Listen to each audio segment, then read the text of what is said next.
All right, guys, we're back again every month. Brad, Thomas. The Brad and Thomas take over the world, make cocktails that everyone's jealous of. That's probably not a good title. It's probably not a good title, but we're going to keep doing it. Every episode, we're going to come up with titles.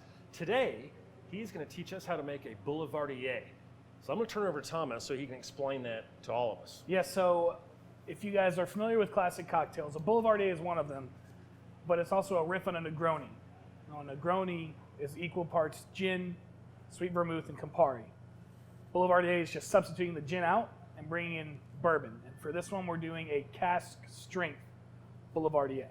Yes. And so what we're going to do here, and this is interesting because this is a all alcohol cocktail, so we're going to stir it. But when it comes to, use the least expensive ingredient first, these are all alcohols. And this is also, like I told you, you do that. So if you mess up, you can dump it. But this is one of those that you don't want to mess up because it's all alcohol all the way through. This drink is drink in Italy a lot, especially like happy hour or maker's hour. That's what we call it. And like after work, before dinner. This is like a nice appetizer cocktail, wind down for the day. So let's go ahead and get started. Instead of gin. Bourbon instead of gin for the Boulevardier. Okay. So we'll start with the sweet vermouth, and you're going to go 1 part sweet vermouth. By the way, this is the biggest bottle of vermouth I have ever seen. 1 part sweet 1 part vermouth. So this bottle is 1 million parts.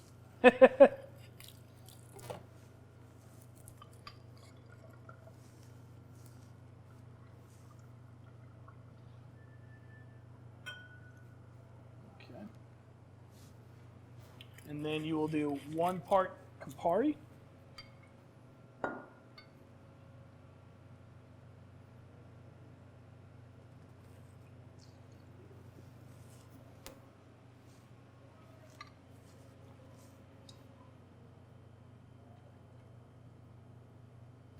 And then for this one, I want the parts makers. I want the makers to shine through. We are going to do 1.5 parts Maker's Mark cask strength.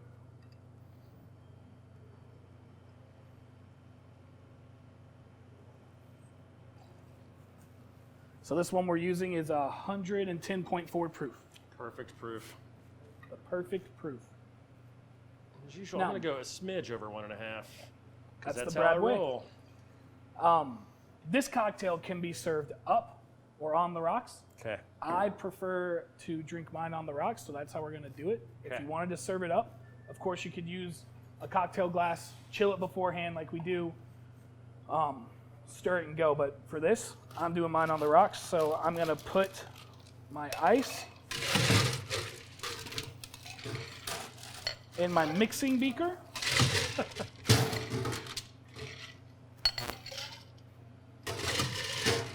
You're good.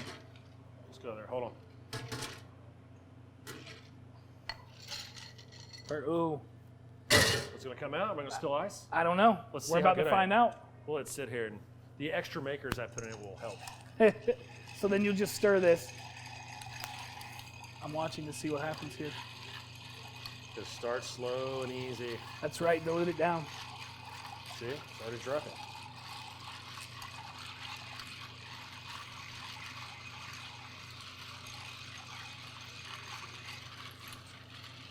One thing I do want to mention to you is that you can get all the ingredients to make this cocktail right here at Liquor Barn. Right here at Liquor Barn. Walk It's down all the here. aisles. One stop. I know we're filming in the bar here, but see, I got the vermouth from over there, I got the Campari from over there, and I got the bourbon from right back over there.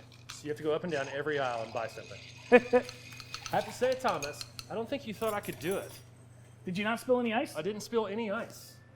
You are getting I'm getting better, slowly, so much better. but surely. So then I'm throwing ice each month into my cocktail glass.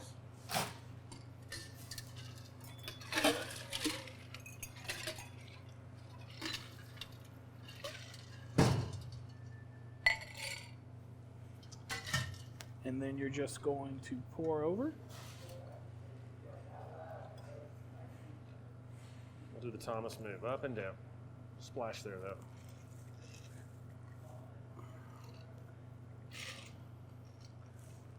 That's a beautiful color. It is a beautiful color. Look at that. Very good. Now, the garnish is going to be an orange peel. So just get a nice, good swath of orange. Here you go.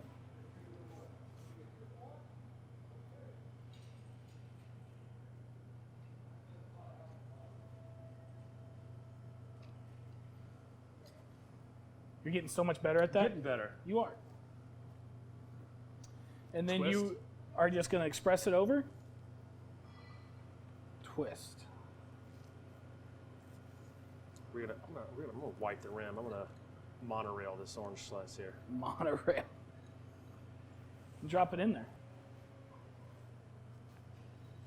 There we go. And this is the Boulevardier.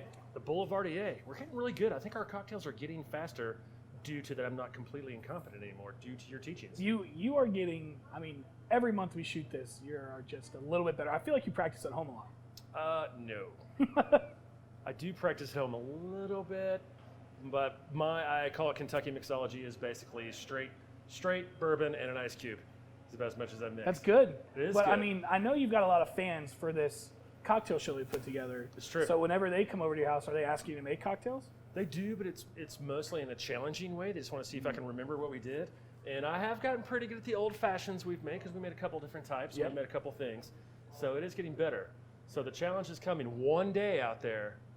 Thomas and I are going to come to this bar here at the Springhurst Liquor Barn, and that entire night will be Thomas and I making cocktails for you in the future. Not today or this weekend. Just got to sort of hone my game, but it's coming. It will come. So Cheers. Thomas, cheers. So for me, this is the way I like it. I put a little bit extra of the makers in there, the cash strength is shining through, and get a little bit of the vermouth and the Campari in there. But it's still very, very tasty. I wouldn't say it's refreshing like a summer drink, but it is very easy to drink. This for me is like a spring drink, right? Like, it's got these nice citrus flavors that come out of it, but it's still got the kick that you want. For me, a summer drink to me is like, you know, a tall, long drinking. Right. This to me has still got the punch that you want. So end good. of winter, beginning of spring, this is when I drink this cocktail. All right, there you go. The Boulevardier, Brad Williams, Thomas Bolton, teaching us all the things we need to know. See you next time. See you next time.